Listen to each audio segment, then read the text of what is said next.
امام ہونے کی حیثیت سے بھی، حالات حاضرہ پہ نظر رکھنے کی وجہ سے بھی ایک ایک لمحہ کی خبر آ رہی ہے کہ آج ہمارے اتنے شیعہ ہمارے بابا حسین کی زیارت کے جرم میں شہید کر دیے گئے، آج اتنے شیعہ شہید کر دیے گئے، امام نے لوگوں کو روکا نہیں،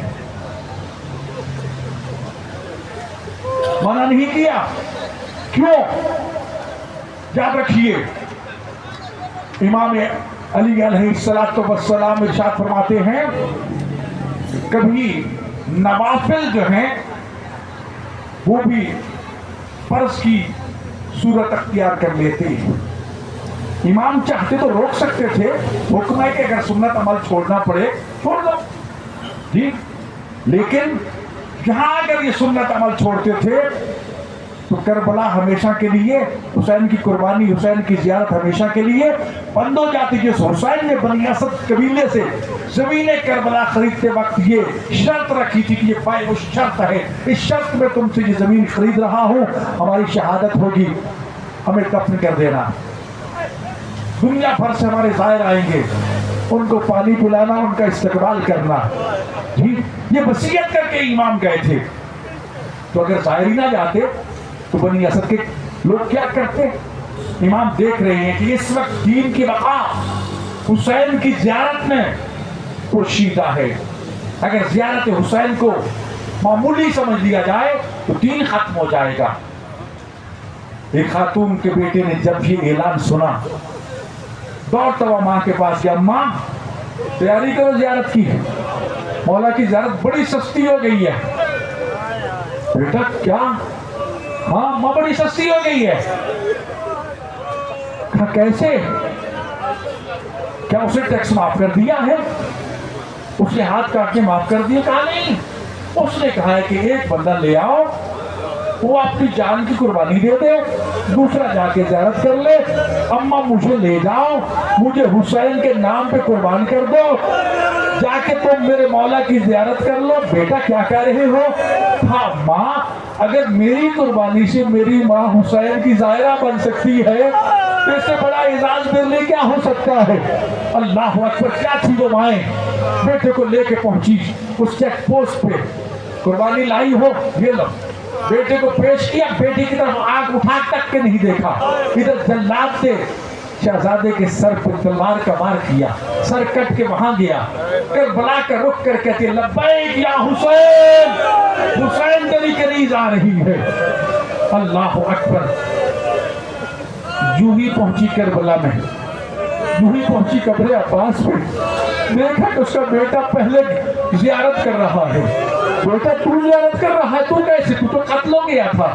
ہاں ہاں اماں، میں قتلوں گیا تھا، اسرائیل میری روح لے کے جا رہا تھا کہ ایک شخص آیا، اس کے بازو نہیں تھے، اس نے دور سے کہا خبردار، تو نہیں جانتا یہ میرے حسین آقا کا زائرہ ہے، زائر ہے، اس کی ماں زائرہ ہے، اس کو چھوڑ دو۔ کہا، اس نے روح واپس لوٹا دی، اس نے میرے گردن کو جوڑا، میں زندہ ہو کے یہاں پہنچ گیا۔ تو ایسا نے گرامی قبر حسین کی زیارت کے لیے ماں نے بیٹے تک قربان کر دیے۔ یاد رکھیے، اس لیے صادق آل محمد فرماتے ہیں کہ ہمارے شیعوں کوشش کرو، تم پر ہماری زیارت کرنا واجب ہے، یہ ہمارا حق ہے تمہارے اوپر۔ حق اسے کہتے ہیں جس کو ادا کیے بغیر انسان آزاد نہیں ہو سکتا۔ اس لیے ایک شخص جب صادق آل محمد نے پوچھا نا کیا تم ہر روز میرے جد مظلوم حسین کی زیارت کرتے ہو؟ کہا مولا کیسے ممکن ہے؟ جی کسی نے کہا کہ مولا میں چند دنوں کو غائب ہو جاؤں نا تو میں شہر کا بڑا امیر کبیر بڑا مشہور بندہ ہوں، دشمنوں کو پتہ چل جائے گا کہ وہ کہاں گیا تو میرے جان کے طرفائے ہو جائیں گے۔ تو آپ نے فرمایا کیا تو یہ سمجھتا ہے کہ میرے دادا حسین کی زیارت کوئی آسان کام ہے؟ خوف و خطر کے بغیر ہو جائے گی جی۔ اور پھر فرمایا کہا کبھی زیارت کرتا ہوں 6 مہینے بعد، سال میں ایک دفعہ، ہر روز زیارت کو نہیں کرتا۔ کہا مولا ممکن نہیں ہے۔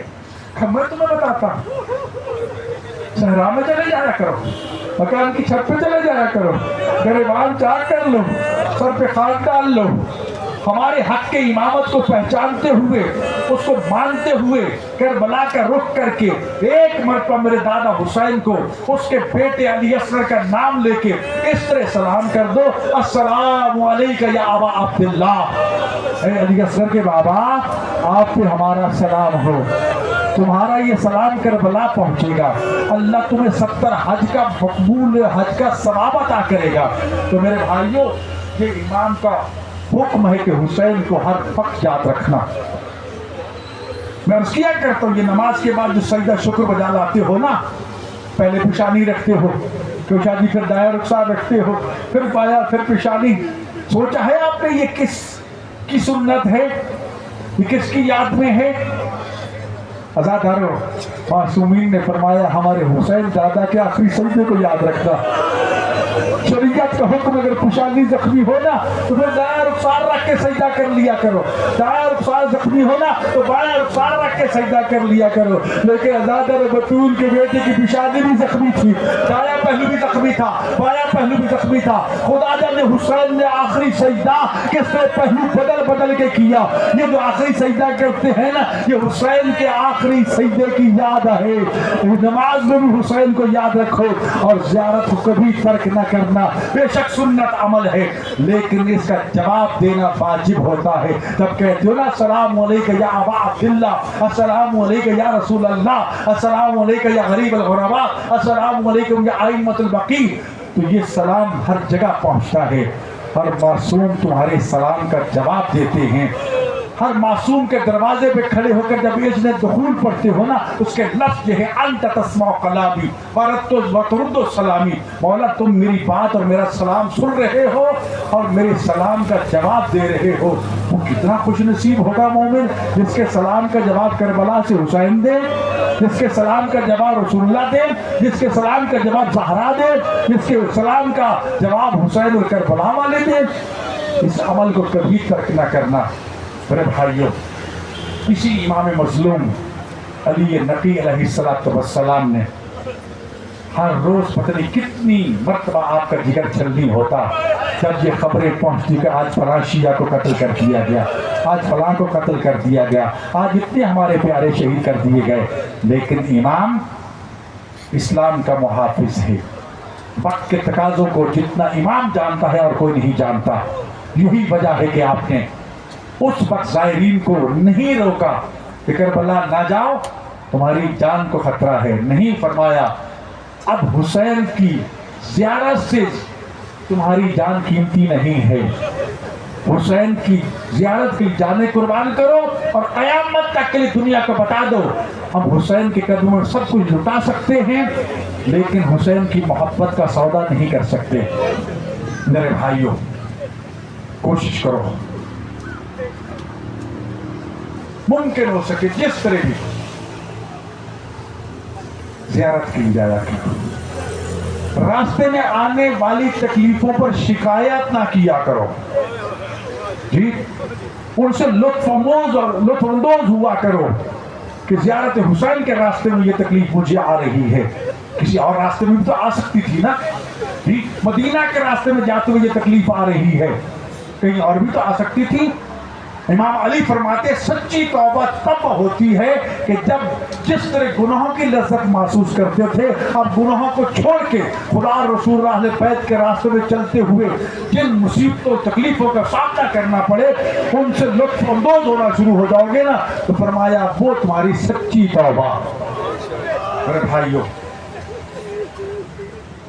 کربلا کی زیارت کو نہ چھوڑنا۔